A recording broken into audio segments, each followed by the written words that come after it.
Salut tout le monde et bienvenue pour ce 6e conseil que seul un pro de la mémoire connaît. Et aujourd'hui, je vais vous parler de ne commencer jamais le lundi. Alors je sais que ça peut paraître bizarre comme ça, mais aucun pro de la mémoire ne commence ses projets le lundi. Pourquoi? Ou n'attend, en fait, je devrais dire, aucun pro de la mémoire n'attend le lundi pour faire ses projets. Alors, pourquoi ça? Pourquoi le lundi et pas un autre jour?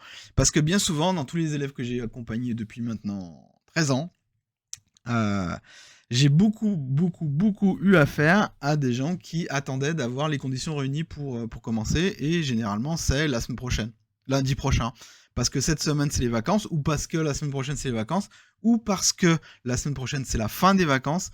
Bref, ils attendent le lundi. Et pourquoi c'est mauvais pour la mémoire et pourquoi c'est mauvais pour vous? Parce que mettons que vous ayez eu cette idée le vendredi et que vous attendez le lundi pour commencer, parce que demain vous pouvez pas, c'est le week-end.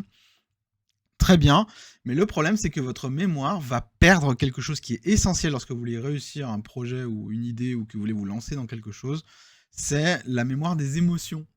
Et oui, parce que pour que quelque chose vous passionne et pour que vous soyez fier à la fin, il faut que vous ayez une certaine émotion attachée. Et quand vous avez cette idée, quand vous avez ce projet, vous baignez de façon virtuelle ou pas, on peut dire, dans une émotion. Et là, votre mémoire, elle imprime les choses. Mais entre ce moment où vous vivez les choses par procuration un peu, même si vous avez fait aucun effort pour l'instant, et le lundi qui va arriver, votre mémoire va complètement effacer ces émotions parce que il y aura des choses plus concrètes et plus réelles qui vont prendre le dessus, qui va s'appeler le quotidien. Voilà. Donc, si vous attendez le lundi avant de faire perdurer un petit peu cette émotion, cette mémoire des émotions, eh ben vous allez tout simplement perdre la motivation. Tout ça. Donc, ce que vous devez faire, c'est ne pas commencer le lundi. Mais alors, qu'est-ce que vous allez faire? Vous allez commencer maintenant, même si, par exemple, vous vous lancez dans apprendre la guitare ou apprendre le japonais. En ce moment, je suis sur apprendre le japonais. Donc, pour vous donner un exemple très concret, très précis et très personnel, jamais j'attendrai le lundi pour me mettre au japonais, pour prendre mon premier cours de japonais. Alors, vous allez me dire, oui, mais aujourd'hui, j'ai pas le temps. Il me reste 10 minutes pour terminer la journée. Après, je rentre chez moi, quoi. Bah oui, mais le truc, c'est que c'est ça, justement, le principe, c'est que vous n'allez pas attendre. Je vais réduire un peu l'image, hop. Vous n'allez pas attendre le lundi, vous allez devoir trouver un moyen, dès maintenant, de faire perdurer cette mémoire des émotions sur ce que vous êtes en train ou ce que vous vous projetez de faire. Donc pour ça, vous devez faire un petit test déjà.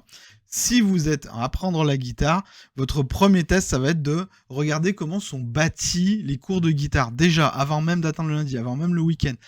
Faites tout ce qu'il faut pour, lors de 10 minutes qu'il vous reste, pour faire prolonger donc cet instant émotion et pour pouvoir commencer déjà à vous mettre dans la peau d'un apprenant en guitare ou d'un apprenant en japonais. Donc pour moi, c'était trouver la meilleure app pour apprendre le japonais et commencer déjà à apprendre 4 hiragana, puisque c'est l'un des alphabets du japonais.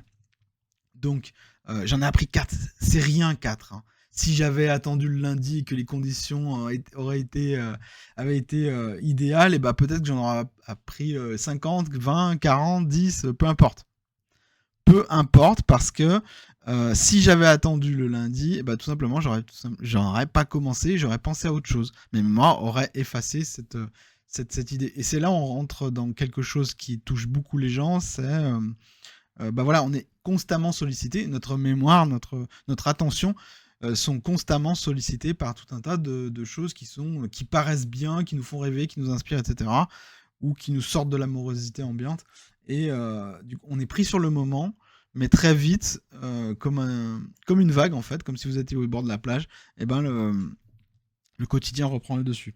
Donc de la même idée, donc ça c'est une erreur que je vois très souvent quand on veut se lancer dans quelque chose de façon assez sérieuse. Donc voilà, oui, mais moi je veux vraiment apprendre la guitare, moi je veux vraiment apprendre le japonais, moi je veux vraiment me lancer dans des cours du soir, moi je veux vraiment changer de vie, moi je veux vraiment me reconvertir, moi je veux vraiment faire ci, faire ça. Ok, vous avez la motivation, la détermination, et il vaudrait mieux que vous ayez une journée complète, et ça tombe bien, lundi vous avez, lundi ou peu importe le jour d'ailleurs, l'idée du pro type c'est vraiment ne pas attendre que toutes les étoiles soient alignées en fait. Mais c'est particulièrement le cas pour le lundi, c'est pour ça que j'en parle. Le truc, c'est que ne cherchez pas à avoir le plan parfait. Parce qu'il y a beaucoup de gens également que j'ai accompagnés qui souffrent du syndrome de la planification extrême. C'est-à-dire qu'ils vont planifier le moindre détail et de cette façon, ils me disent bah oui, bah du coup, je prolonge un peu l'émotion puisque pendant que je planifie, bah je vis les choses quoi. Non, ça ne fonctionne pas comme ça. En fait, le fait de planifier à l'extrême, ça retarde le moment où vous allez vraiment passer à l'action. Ça fait très développement personnel de dire ça, mais de passer aux choses concrètes finalement. Parce que vous pouvez rechercher une app pour apprendre quelque chose, ok, mais ce qui va vraiment vous faire avancer, c'est de le pratiquer, de réviser, etc. et de commencer à le mémoriser. Donc c'est bien de vivre la mémoire des émotions, c'est bien de planifier les choses, parce que quand vous allez commencer, vous allez faire ça, ça et ça, et vous serez très efficace. Le problème, c'est que il est préférable d'avoir un retour et de planifier après avoir vos premiers retours. Parce que vous allez passer énormément de temps à planifier quelque chose sur ce que vous pensez que va être la stratégie optimale pour apprendre telle ou telle chose, ou pour vous reconvertir, ou pour faire n'importe quelle démarche administrative, peu importe. Vous allez passer énormément de temps à planifier, et il va y avoir, comme vous n'avez pas d'expérience dans le domaine, il va y avoir énormément d'imprévus, de choses que vous n'avez pas envisagées, et qui vont venir s'intercaler entre votre plan, votre vision idéale des choses, et la réalité qui est parfois beaucoup plus froide. Et ce contraste, ça peut faire en sorte que vous abandonniez complètement votre idée. Donc la planification, c'est bien dans les grandes lignes, mais ce qu'on cherche vraiment à obtenir, c'est ce que... comment il s'appelle celui qui avait créé le livre Lean Startup, ce qui veut vous dire, ce qui est le message fort dans ce livre, c'est d'avoir des retours le plus rapidement possible. Et je pense que c'est ce que vous devriez viser lorsque vous vous lancez dans un nouvel projet, dans une nouvelle activité, et que vous vouliez très vite mémoriser les choses importantes. Ayez des retours rapides. Et pour ça, passez à la pratique rapidement.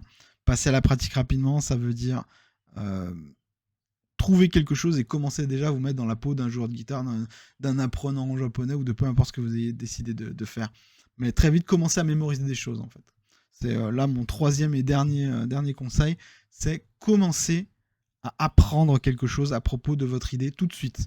N'attendez pas le lundi, n'attendez pas le prochain jour, n'attendez pas que tout soit aligné.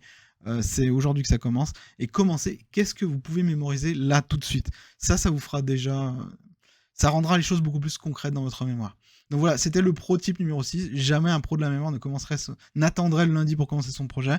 Il commencerait déjà par mémoriser tout de suite quelque chose, même si c'est des choses très simples. Par exemple, moi, c'est les 4 premiers hiragana, mais ça y est, je suis dans la peau d'un apprenant. Donc, commencez tout de suite par mémoriser quelque chose et n'attendez pas le lundi.